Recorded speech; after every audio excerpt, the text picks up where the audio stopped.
This clip is from the Boundary Riders podcast, and if you do enjoy this, then make sure to check out the full episode out every single Wednesday morning on YouTube and Spotify. We'll move on though, and let's get to a little bit of trade news, I believe. So, look, I'm basically just going to be covering every single trade rumor that's came out since the video that I put out on Monday and now. And my God, has there been so much trade rumors and stuff. Now, first of all, I want to bring up this little bit of trade news because I thought this was quite interesting. So, Cinch Footy quickly reported this, saying the AFL is considering introducing a sign-on bonus for free agents who join bottom 4 or bottom 6 clubs, according to Cal Toomey. Now, I think this is actually a good idea, but some people may have a bit of a concern saying, I don't know. Some people probably wouldn't like that, but I think we have to give some sort of incentive for players to join a team from the bottom 6 in the competition, free agents. Like, we've seen so many players, which we'll get to probably in a moment. How many people are leaving these bottom 6 clubs who are like really important players to just go and just say, no, fuck yeah, I'm done.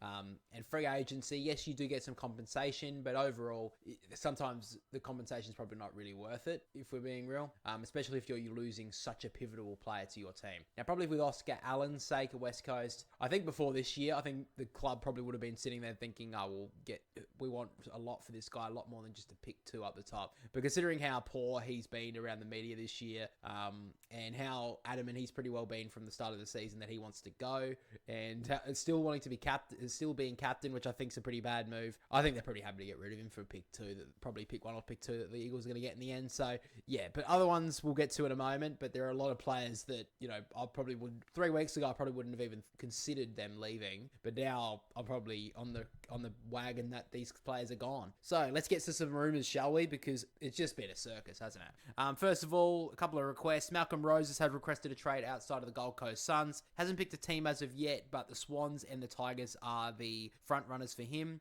Sam Draper's finally chosen the team he wants to go to, which is the Brisbane Lions. The Bombers are waiting to see on his compensation, how much they'll get back for him. And Sam Flanders from the Gold Coast Suns has also told his team that he wants to move to a different club in this off-season. He is contracted until the end of 2027, and the Gold Coast did put out a statement saying that he is a player that is still needed at the club, so we'll have to wait and see how that pays out.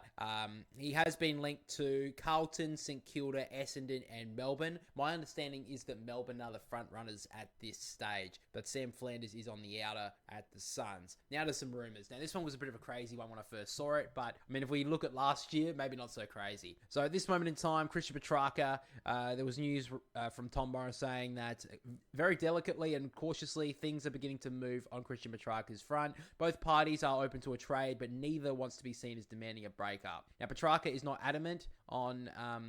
as adamant as he was in 2024 to move, but the Demons still see high value in him, and it's a bit of a watch. Now, it also, news has come to light that he is open to options outside of Victoria and will consider trades in a state, including Adelaide, the Gold Coast, and the Sydney Swans. Now, obviously, he does have the link with Alex Neil-Bullen, obviously a premiership teammate of the Adelaide Crows. Some people have believed that he could be linked to the Crows. Would be very surprised if he came to Adelaide, if I'm being honest.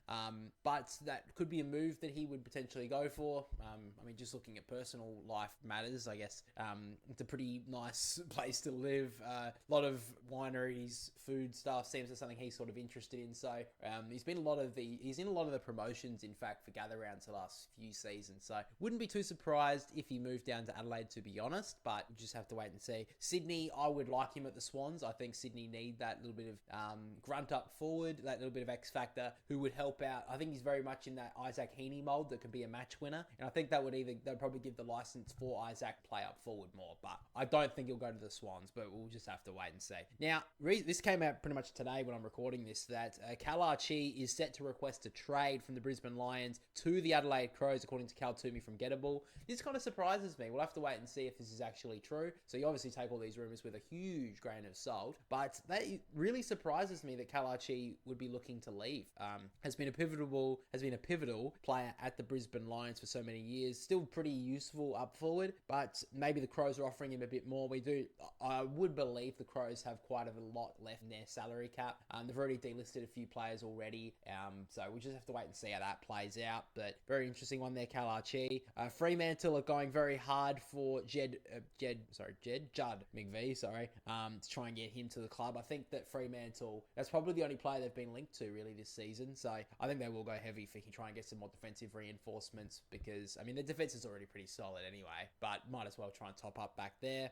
Zach Merritt, there was some news early on that the Crows joined the race for Zach Merritt, trying to get him there, but apparently it's been pretty much all but confirmed that if Merritt is going to leave Essendon, that he's going to be going to the Hawks. So good news there for Hawthorn fans, but Crows fans probably, they're still looking for that A-grade midfielder to help out with Jordan Dawson. Doesn't think it's going to be Zach Merritt, so wouldn't be too surprised now if the Crows go heavily into a Chris Petracca type. Potentially a couple more, which we'll get to in a moment. Now, Charlie Curnow, one bit of news came out earlier in the week that the Swans were leading the race for him. That was according to Damien Barrett on Footy 9, I think it was Footy Classified it was on. It was reported on 10 Sport in Australia that the Gold Coast Suns have all but confirmed they are going to try and get Charlie Curnow, but neither Jed Walter or Ethan Reid would be as a part of that deal. Now, we did talk a moment ago that Sam Flanders was linked to the Blues. I think it'd be a nice add-on for a trade. Obviously needed more, but wouldn't be bad there for the Gold Coast. However, then Damien Barrett came out today on Triple M saying that in Charlie Curnow's ideal world, the list of rankings of what teams he wants to go to, it goes Geelong first, Gold Coast second, and Sydney third. So I think it was Monday night on Footy Classified, he said that Sydney were the front runners. Apparently now they're third. So who knows? There's so much delusion around this, so much smoke and mirrors. Who the heck knows where Charlie Curnow is going to be next year? I would be surprised if he's at the Blues now, to be fair. I would be very surprised. And I think Carlton desperately need to use this trade as something to build their team around. Harry Mackay, they've pretty much said that he's going to stay at this point. There's been no murmurings around Harry Mackay pretty much now. So I think Carlton have to be ballsy here. If it is for a Sam Flanders, if Sam Flanders wants to go to Carlton, you ask for Sam Flanders, you ask for a first round pick, you ask for a player, you maybe even ask for two players. You have the ball in your court. And clubs, I think, seriously now need to start playing hardball. If I was being honest, if Charlie Curnow wants to leave so bad, you've got three choices that you've picked from. The Blues should be picking the club that that you can get the most out of. And I think clubs need to be more serious about it. There was a report, I think today or yesterday, regarding that people are saying that clubs should start saying to players that, shouldn't have to ask for permission for a trade, that you just trade them. And I've probably not been in that camp, but I'm thinking now that if players are going to be so flippant in switching clubs like this, especially club captains, which are supposed to be your heartbeat of your clubs, who just leave pretty much behind the scenes. I think clubs need to be more ruthless too, and I think that's more than fair. If players are going to be this ruthless on their careers, which I think is probably fair enough, especially for the players that have been at clubs that have been unsuccessful and they won a premiership, by all means, I think they should be ruthless, probably looking for other clubs. But I think that the clubs should have the same warrants as well. They should be warranted to do the same thing. So we'll have to wait and see how that plays out. If I had to put my money on it right now on Charlie Curnow, where he's going to go, I'd like to say Sydney.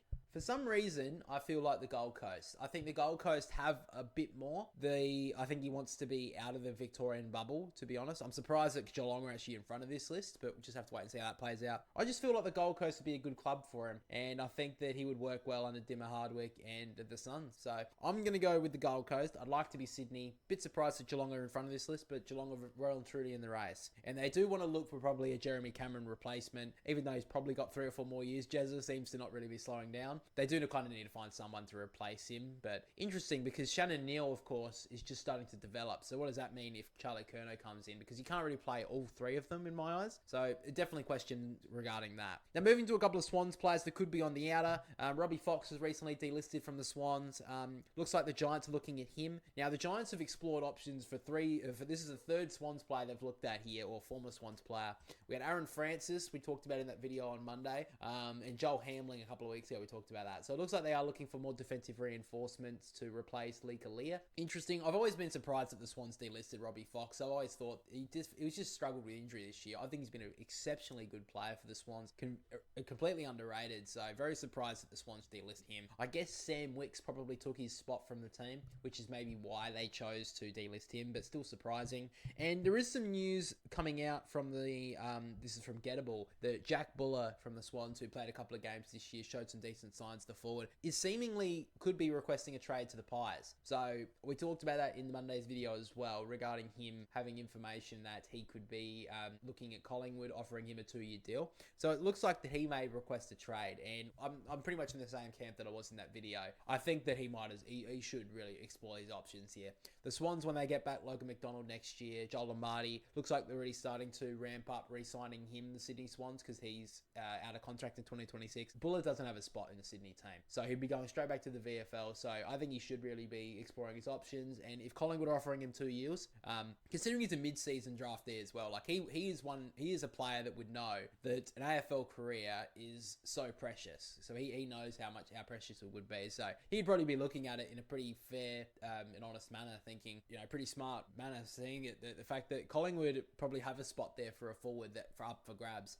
So I think they're not really. I think he's probably thinking in the smart manner that the Swans probably don't have that spot, and he probably wouldn't be in this team this year if it wasn't the fact that a couple of injuries to the Sydney Swans players. Now it was mentioned also on Gettable that Brody Mychek could be able to go the other way to the Swans, so he's still being linked to Sydney at times. Collingwood have probably got a bridge the gap. I think I've said a few times regarding his contract. North Melbourne are offering the most, it seems. So he's already got a premiership. He potentially could have a second one. He may actually miss this week through injury. I think he's going to be okay, but he could have a second premiership. So maybe if he does get his second premiership, more success isn't really the priority. Maybe it is just securing his future. So maybe North Melbourne could be in the race. I still have always thought that he would sign with the Pies, re-sign with the Pies, but we'll just have to wait and see how that plays out. Now, CJ or Jaff from Hawthorn, it looks like at this moment that he's being captured by the Blues. Looks like he's very interested in a potential move to Carlton. Obviously, that won't be decided until the off season, but Hawthorn have a lot of eggs in all different baskets. Of course, Zach Merritt being the biggest. So I wouldn't be too surprised if maybe CJ falls out. I think it benefits both parties. Carlton need a rebounding defender who's exciting,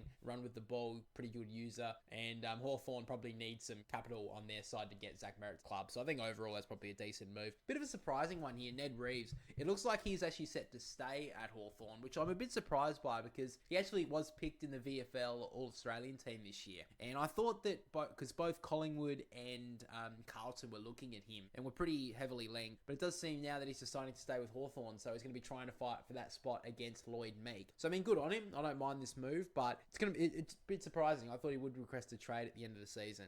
Now after that, we get to Cal Wilkie. So this, I still don't really believe that he's going to be leaving the club, Cal Wilkie, but according to, I think it was Sam Edmund, he did say that Cal Wilkie reportedly took a phone call from Luke Beveridge. So who the hell knows what that means? Maybe he was just wishing him a good off season, but he could also have been offering him a mega deal. So take all this with a grain of salt.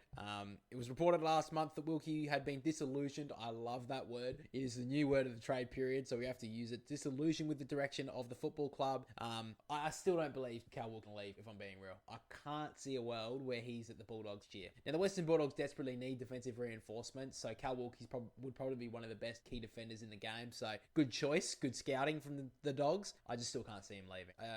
I'd be very surprised. Now Jack Steele has been linked to a couple of clubs throughout this season. I think it was linked to maybe going away from Kilda. He has been pretty adamant in saying that no, he's not going anywhere. He's the captain of the club, he's not going, and Ross Lyon was pretty adamant as well. Sam McClure is still speculating about the fact that Jack Steele won't be at the club next year. A couple of clubs have looked at him, he's waiting to see if there's a club looking at him. Sam McClure did link Essendon, which wouldn't be a bad move, but this is Sam McClure we're talking about. So, I mean, any sort of trade rumour you take on with a grain of salt, you put a whole rock salt on top of that when it's a Sam McClure rumour. But I just want to bring that one up. Brody Mychek, it does seem that Mitch Cleary has actually mentioned the fact that the Demons are coming hard for him. We did mention about Brody a minute ago. So Melbourne, a lot of turnover I think, in this off-season with the new coach and Stephen King. And Stephen May looks like he's reportedly open to a move. Bit of a surprising one. I did mention it a couple of months ago, but I thought that he would still stay at the Demons.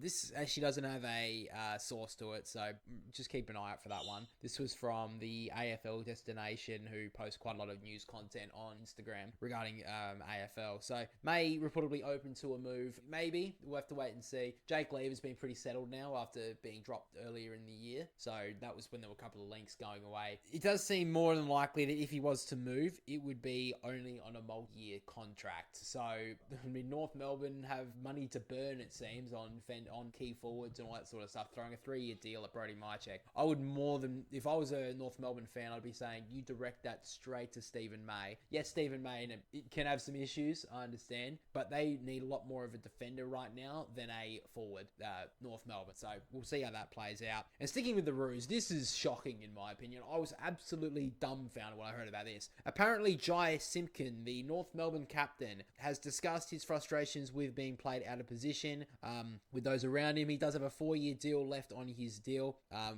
is averaged around $1 million a year, but clubs have made but he's willing to take a significant sacrifice to move clubs. His management has sounded out other clubs' gauge on interest for the midfielder. I am shocked, to be honest with you. I don't know who the hell could go next. Anyone in the bottom 4 teams that is a captain, I would be locking them away. Seriously. Like, literally lock them in a cage, lock the key, do not give them phone access, because any player could go at this. I understand Jai Simpkin, if this is true, Jai Simpkin's frustrations with not playing midfield time, but he's not going to get it. I'm going to be honest with him. I'm going to be honest with you guys. He's not going to get it. He's got LDU in there. He's got Tom Powell, the young brigade of Tom Powell, George Wardlaw when he's fit, obviously. You've got Harry Sheasel, of course. Then you got some younger guys coming through. Finn O'Sullivan, who probably go through there at some point in time. Then even Luke Parker's getting minutes in there. So Jai Simpkin, he's still getting CBAs. He's still getting midfield time, but he probably wants more. He probably wants to be a pivotal role in that midfield core. He's just not going to get it. They're putting their younger guys through there now. And if I'm being North Melbourne, I am being ruthless on this. And if I'm the Crows, I am going for him, because I think it suits both parties here. The Crows, we've seen Jordan Butts being linked to a potential trade. I'd be putting that in the deal for North Melbourne. I'd be saying we need a key defender. Jordan Butts has shown really good promise throughout the years. Give him a reasoning. Come to North Melbourne. We're going to be building with you. Ask for maybe a potential other player and a top round pick. The Crows have a pretty high pick in this year's draft, I'm pretty sure. They have a first round pick. You ask for a first round pick. You ask for a player. You ask for a second round pick. You tell Jai Simpkin, hey, you want to leave? You're the captain. You're exploring your options. We're going to put it on the front foot. Maybe give him a choice of what club he wants to go to. But if I'm the Crows, I'd be going for him. And I know this may be a bit of an overstatement based on his last few years, but I think Jai Simpkin, at his best, we even saw it in the preseason, how good a midfielder he can be in the Indigenous All-Stars game. I think he can be an A-grader, Jai Simpkin, but he doesn't get the role in there for North Melbourne, which I understand, but the thing is, he's not going to get it there. So if I'm on the front foot for North, I would just say, you got to go. And if you want to go, you pick a club that is going to suit us, is going to fit what we need. Because North Melbourne don't need midfielders. They don't need forwards. Stop going forwards. They need defenders. If you could name me one defender in that team that is going to stop a Jezza Cameron from kicking 11 goals, oh, wait. That's the team that conceded 11 goals. Get a defender. Get a key defender and build the club around him. Or build a defense, a competent defense that is not going to concede 100 points every week. I get frustrated talking about North Melbourne sometimes because they've been down the bottom for so many years, and a lot of North Melbourne fans get angry at me when I get angry about where they are. But they've got to use this as a positive. If it is true that Jai Simpkin is exploring his options and he does find a club that want him, North Melbourne need to be ruthless and go, okay, we're going to take this, and this, 4 or 5, whatever you want, put that on the agenda and say, we are not letting our captain go unless you give us all of this, because he's signed a long contract. He's signed for 4 more years, so he was pretty well loyal, saying to the club, what's changed? Nothing's really changed, really. I mean, has he been offered, maybe he has been behind the scenes, been offered more midfield time, maybe he has, but surely it couldn't have been that much. And if that's the case, then I kind of understand. But yeah, I think North Melbourne need to be ruthless this trade period. If Jai Simpkin does want to go, you go hells deep, you go balls deep, and you get everything you can for him. Now, Mason Redmond may be the biggest biggest blindside, really, because he came out last week when he heard about Zach Merrett's news that he was looking to leave or looking to explore his options, and he said it was pretty disappointing. However, just behind the scenes, Mason was just looking behind saying, can I move to another club too? He was saying, according to Tom Morris, it seems at least 3 clubs, both SA clubs and one other, has been weighing up a trade request earlier this year. They have asked whether they'd be interested in bringing him in as far as a certainty. There's no genuine market given his contract status at the moment. So this was made earlier in the year. So it looks like maybe more that Mason Redmond has decided that he will stay. I would be surprised if he left because he did have, I think he signed the contract. Was it late last year or the year before when the Crows and Port Adelaide were looking at him? So I don't think he'll leave now. I think that this pretty much makes it the fact pretty similar to when we talked about Lachie Neale in the video, that he made a request, that there was an inquiry from West Coast mid-year, and he was quickly shut that down because he's like, "Why the fuck I want to go to bro? Leave the fuck alone. Do not even talk to me." That's what Lachie Neale would have done. I'm sure. So I don't think Mason Redmond's leaving either. Jaden Laverde has been linked to the Giants. He has done a medical at GWS, so I think that move will be pretty inevitable at the start of the trade period or off-season period. He'll be gone. Then finally, I wanted to take a look at this post from Footy9 or Footy Classified, basically saying from what the Bombers should demand for Zach Merrett. So this is from Matthew Lloyd saying, the 4 players that are at Hawthorn that would probably be untouchable are Will Day, Josh Weddle, Jai Newcomb, James Sicily. Pretty obvious ones, really. The best available, according to Matthew Lloyd, is Nick Watson, of course, the Wizard, Dylan Moore, who just re-signed, so you mark that one off, Connor McDonald, Lloyd Meek, Josh Ward, Cal Shadir, and Ham. Now, if I'm probably Essendon, I am more than likely going to be looking at either a key defender or a key forward. Key forwards, you got Mitch Lewis, really injury prone, but the promise is there. Cal Shadir, probably, I mean, the potential is there, probably a little bit too skinny at this moment, but definitely could build with the likes of Nate Caddy in that team. I think a really good combination. Maybe some midfield depth. We've obviously heard about Henry Huswaite from Hawthorn having a lot of interest from Essendon. I think that one's pretty inevitable at this point, that whatever deal that Essendon do, they ask for Henry Huswaite. Shown huge amount of promise in the VFL throughout the year, just hasn't been able to break into the main team too much. So I think that's what we're probably going to do. And I think similar to what I said about North Melbourne, Essendon need to be ruthless here with Zach Merrett, because I really don't like the way he's done it. If he asked for a trade request at the end of the season and it was pretty much set up throughout the season that he's going to do it, I would be okay with what he's doing. But the fact that he's done it so sheepishly, so behind the scenes, everyone was pretty shocked by it. I don't really like the way he's done it. So we'll just see how that plays out. But if I'm Essendon, again, you got to be ruthless with this. Ask for multiple. You got the ball is in your court. And the thing is, I think clubs need to be a little bit more ruthless as well on players that are contracted. It's your job, and it is a very high-paying job what you're doing. If you're going to stay, if you signed a contract and they want to get, and they can't get rid of you for the price that they want, then the player just has to come back. And maybe Zach Merrett will be butthurt at first, but it will work out. A lot of players have come back after failed trade requests and have shined for their clubs. Most recently, probably Tom Papley for the Swans. I know before Tim Kelly did leave, he missed out on a trade the first year. Went back to Geelong, had a starring role in their team, and then got his trade request that he wanted. But he came back and had a brilliant season. So I think clubs need to be more open to the fact that if they don't get what they want, sorry, you're coming back. And I think clubs need to make that more clearer too. Need to just say, look, we can try and facilitate a trade for you, but you have to realise that if we don't get what we want, you're not going. And I think that'd be more than fair as well. Like, I think it's pretty obvious now. Zach Merrett can't be the captain next year for Essendon if he does stay. And if the stuff about Jai Simpkin is true, he can't be the captain either. You can't be looking to leave if you're going to be the captain of the club. That's just not going to happen for me. And I really don't like how the West Coast Eagles left Oscar Allen as the captain for the rest of the season as well. I think that was not a good move. They should have just dropped him of captaincy. And honestly, when he got injured, they should have just said he's leaving. They should have just said, look, Oscar, you can just request a trade. I think it would have been a long time ago, but I'm pretty sure Lockie Henderson for Carlton, when he wanted to go to Geelong, there was a couple of weeks left in the season and Carlton weren't going to make finals. And he actually came out and said, look, I don't want to lie to people. I'm wanting to move to Geelong. And he just made that request and he didn't play for the rest of the year. And then he moved to Geelong. And I think most people respected that. No one really stood there. Maybe a couple of Carlton fans were a bit upset, but most people were like, yep, whatever. That's what I think the norm should be, that a player's going to request trade. maybe not before a season ends, and if you're fit enough, maybe that should be the norm. But I think it should be somewhat of there should be some sort of, transparency regarding it. That's just my thoughts. Maybe I'm just a bloody idiot. Who the hell knows? Make sure to let me know. That's pretty much all the trade stuff we've got. I mean, that was bloody 20 minutes of trade talk, and we've gone from Monday afternoon until now. That's how crazy this crap is getting. So make sure to subscribe to the channel and keep up to date with all your trade updates, guys.